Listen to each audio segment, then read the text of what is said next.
Be Me, 27, feminist researcher and journalist in Los Angeles. Writing article, Male Privilege in Dating, Exposing How Easy Men Have It. Research project, create male dating profiles, document constant matches. Plan to show how men receive unlimited female attention. Will expose male privilege by showing they drown in options. Article will be definitive proof men have dating advantage. Work with photographer to create realistic male profiles. Use photos of average-looking guys, genuine bios. Create 5 profiles across different dating apps. Profiles 25 to 35 years old, varying professions and incomes. Expected to get flooded with matches immediately. Will document this privilege for my article. Profile 1. 28-year-old construction worker, $45,000 income. Generic photos, honest bio, basic interests. Launch profile on Bumble, first app. After 24 hours, 0 matches. Think there's technical problem, refresh app repeatedly. Still 0 matches after 48 hours. Try profile 2. 31-year-old accountant, $65,000 income. Professional photos, stable job, educated. Launch on Hinge, another popular app. After 3 days, 2 matches. Both conversations die after basic greeting. Neither woman responds to second message. Shock is starting to set in. This isn't matching my hypothesis at all. Male privilege should mean unlimited matches. Instead, getting barely any interest. Start questioning my expectations. Profile 3. 26-year-old graphic designer, $55,000. Launch on Tinder, the biggest dating app. 1 week passes, 7 total matches. Try to initiate conversations, 5 women ghost immediately. 2 have conversations, but lose interest within hours. This is completely opposite of what I expected. Start researching male dating experience online. Find forums where men discuss dating frustration. Thread after thread about rejection and invisibility. Men posting about hundreds of swipes with minimal matches. Men paying for premium features to get almost nowhere. This doesn't match what I was supposed to find. Profile 4. 32-year-old lawyer, $120,000 income. Thinking higher income will prove male privilege exists. Create professional profile, mention career success. Launch across all apps simultaneously. Expecting matches to flood in now. After 2 weeks, 12 total matches. 12 matches in 2 weeks from successful lawyer profile. Meanwhile, my female profile gets 200+ matches daily. Go on 1 date with male profile, restaurant cost $85. Woman spent whole time on phone, texting. Conversation was stilted and awkward. End of night, ghosted immediately after. Second date from lawyer profile, similar experience. Woman seemed bored, kept checking time. Asked if I had another date lined up after. Said, maybe, I'm just seeing what's out there.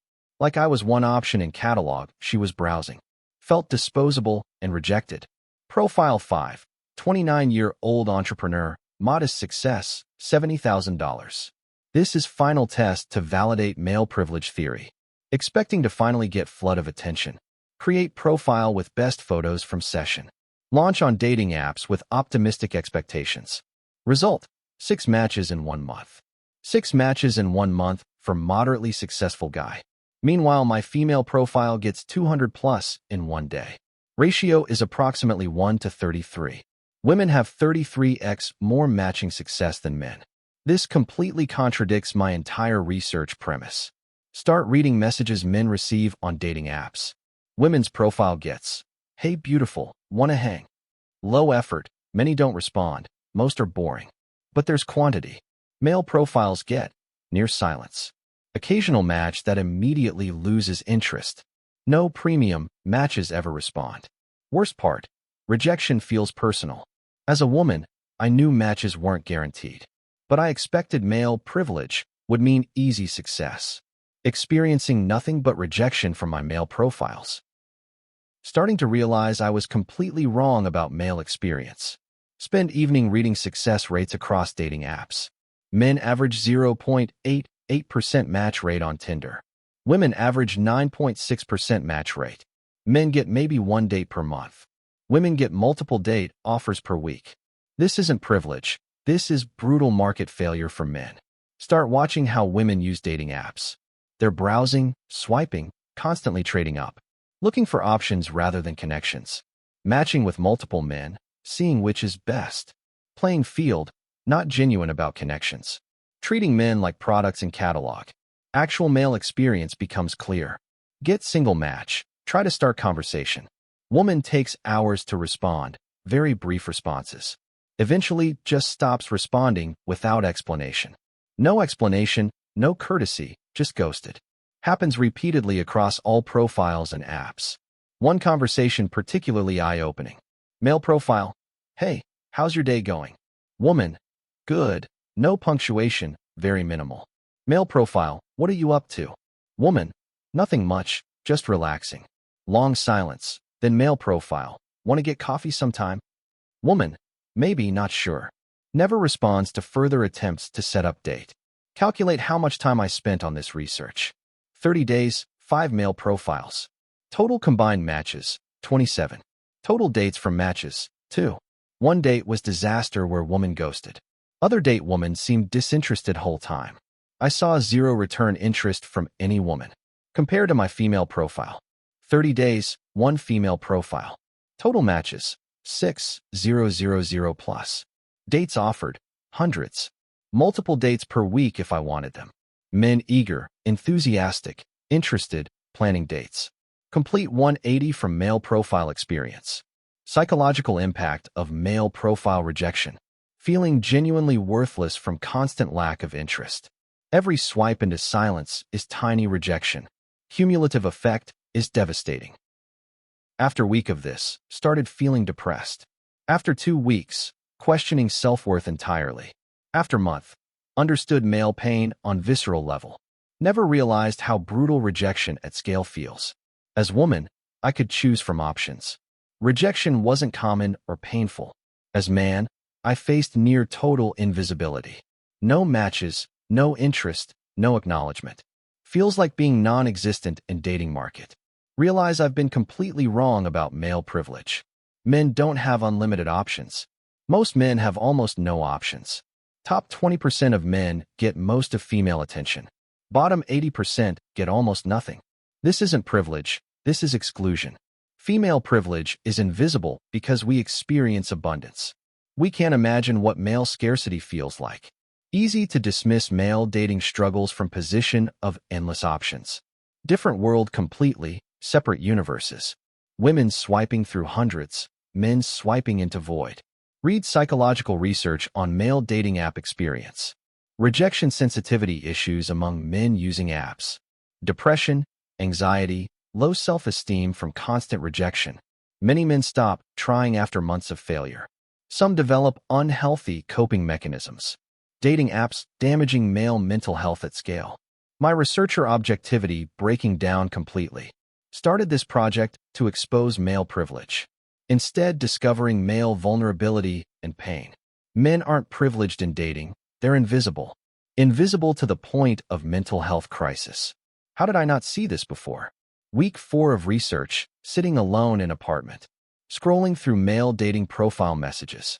Endless conversations dying, endless ghosting, endless invisibility. Thought about what it feels like month after month. Year after year for millions of men. Crying at my desk, realizing the scale of pain I dismissed. Break down completely while writing notes. Tears streaming down face as I realize.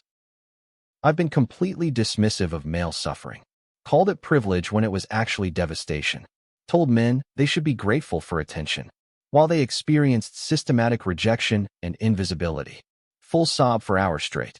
Can't even articulate why I'm crying at first. Mixture of shame for being so wrong. Empathy for pain I caused by dismissing it. Horror at realization that this is normal male experience. Understanding that I was contributing to hostile culture. My articles, my dismissals, my research all wrong. Call my mom while crying. I'm having breakdown, I don't understand why. Tell her about dating app research. Tell her how rejected male profiles were. Tell her how wrong I was about male privilege. Tell her I can't stop crying about it. Mom says, "Welcome to understanding men's experience." Mom tells me her perspective. Your brothers struggled with dating their entire lives. I watched them face constant rejection and invisibility. Your sister had boys lining up, your brothers had nothing. I try to tell you this, You said I was supporting patriarchy. Her support means everything, but also devastating. Realize my entire worldview built on false assumptions. Based articles on premise that men have dating advantage. Men don't have advantage, they have systematic disadvantage. I was so confidently wrong. Published work based on this false premise. Readers probably thought I was expert on reality. Start going back through old articles I wrote. Male privilege in dating, a myth or reality? It's neither. It's systematic male invisibility and rejection. Why women deserve more in dating. They actually have more already. Exposing male dating strategies. Most men aren't strategizing, they're invisible. Every single article is wrong. Can't publish article I originally planned. Can't claim male privilege when I discovered the opposite. Can't publish honest findings because contradicts feminist narrative. Agent tells me, this doesn't fit our brand. We publish feminist criticism of men, not defense of men. Can you reframe to be more critical of male behavior? Can't even publish the truth. Pitch to different publication. Surprising finding. Dating apps devastating for male mental health. Editor response. That's just excusing male behavior. Sounds like male victimhood narrative. We're not interested in that angle. Truth about male suffering is unpublishable in feminist media. Realize I'm trapped.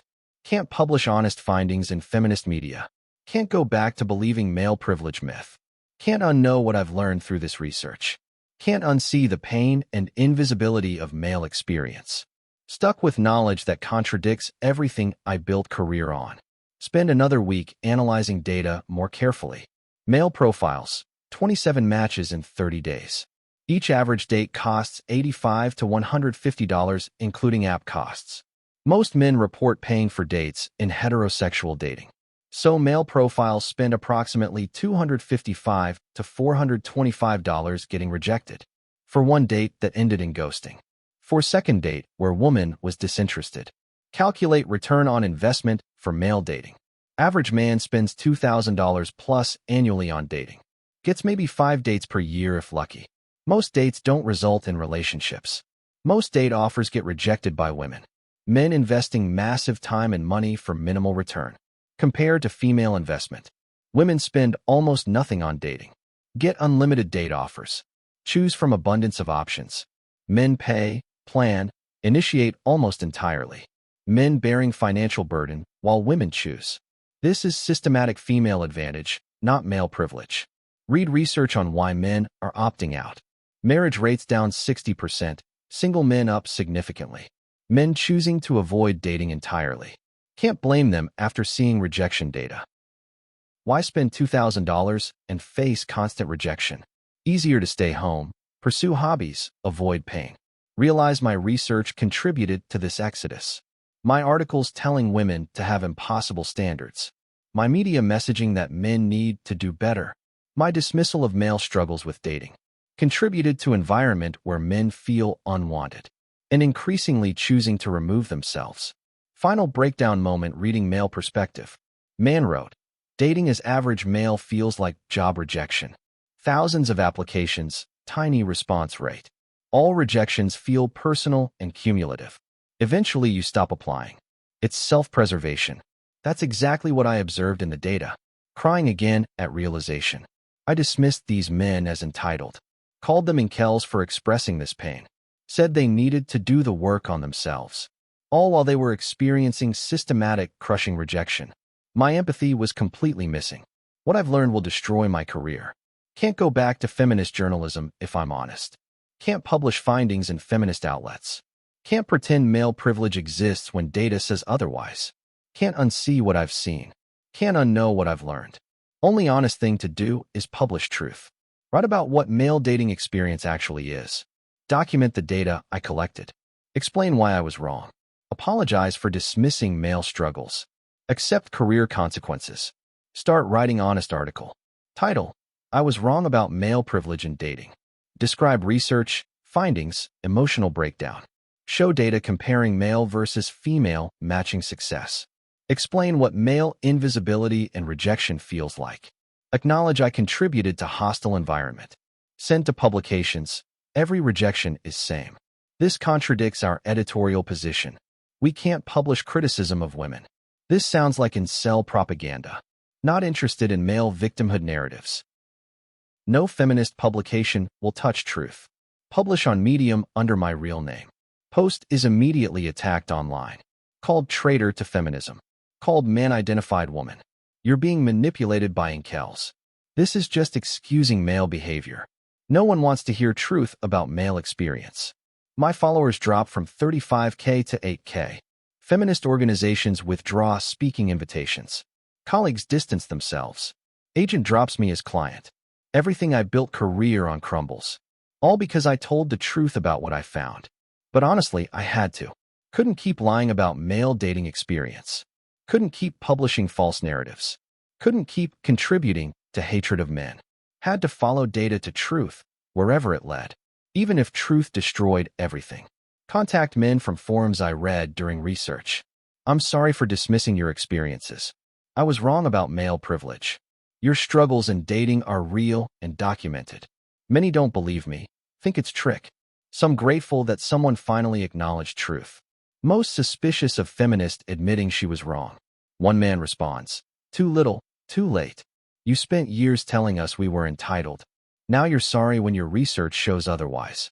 Your apology doesn't undo the damage." He's right, my apology can't undo harm.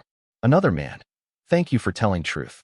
I thought I was crazy for feeling like dating was impossible. Thought something was wrong with me. Now I know it's systematic, not personal. Doesn't fix anything, but helps to know I wasn't delusional." His gratitude is both heartwarming and heartbreaking. 6 months after research, still processing. Completely changed perspective on gender and dating. No longer feminist in traditional sense. Can't go back to ideology that denies male suffering. Can't pretend men have privilege they don't have. Can't dismiss their pain as entitlement. What I learned broke me, but also freed me. Realized I'd been living in bubble. Surrounded by feminists with same assumptions. Never actually examined data critically. Just accepted feminist narrative as truth. Didn't do actual research, just confirmation bias. Other feminist women starting to reach out privately. I've noticed similar things in my research. Afraid to publish because it contradicts narrative. Seeing data that supports male struggles, but can't talk about it publicly. Whole group of us silenced by ideological constraints. We start private group to discuss findings. Share research that contradicts feminist assumptions. Talk about guilt for dismissing male pain. Work toward more balanced understanding. Still believe in gender equality, but accept reality. Men face real struggles in modern dating market. Year after research, finally at peace with findings. Accepted I was wrong about male privilege. Accepted I need to tell truth even if unpopular. Accepted my career in feminist media is over. But okay with that if it means being honest. Truth more important than tribal belonging. If I could go back to beginning of this research, would have less arrogance about what I'd find. Would have questioned my assumptions earlier. Would have been open to evidence contradicting beliefs. Would have started seeking truth instead of confirmation. Would have approached male experience with empathy. Most important lesson from breakdown moment. Crying because confronting reality after living in delusion. Crying because realizing harm caused by denial. Crying because understanding male suffering was real. Crying because having to choose between tribe and truth. Chose truth and lost tribe, but kept integrity. Final thought on feminist going undercover as man. I broke down crying not because research was hard, but because confronting truth after years of dismissal. Broke down because realizing men were right all along. Broke down because understanding scale of pain. Broke down because I'd been part of problem, and finally doing something about it. Months later, the silence after everything feels strange. No deadlines, no editors, no audience waiting for outrage. Just me, coffee gone cold, staring at open document titled Unpublishable Truth. Used to think silence meant failure. Now it feels like peace. Still get emails sometimes. Half of them hate mail from people I used to work with. Half from men saying, "Thank you." Quietly, privately, never publicly. They always end the same way. I just wanted to be seen. And that's what still gets me. That it took pretending to be a man to understand how invisible they feel. How exhausting it is to shout into silence every day. How easy it is to judge when you've never been ignored. I used to think empathy was just emotional awareness.